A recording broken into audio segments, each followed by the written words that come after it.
పాపం ఎన్టీఆర్ గారు అబ్బాయి హరికృష్ణ గారు యాక్సిడెంట్లో ఆయన చనిపోతే పరామర్శ కోసం అని చెప్పి పోయి చంద్రబాబు నాయుడు గారు పోయి కేటీఆర్తో పొత్తులపై చంద్రబాబు మాట్లాడారు శవాన్ని పెట్టుకొని.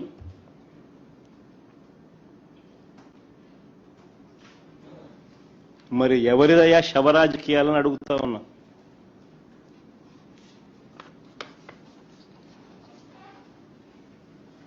అంతేకాదు సొంత కూతుర్నిచ్చి రాజకీయ జీవితాన్ని ఇచ్చిన సొంత మామ తండ్రితో సమానమైన ఎన్టీఆర్ గారిని వెన్నుపోటు పొడిచి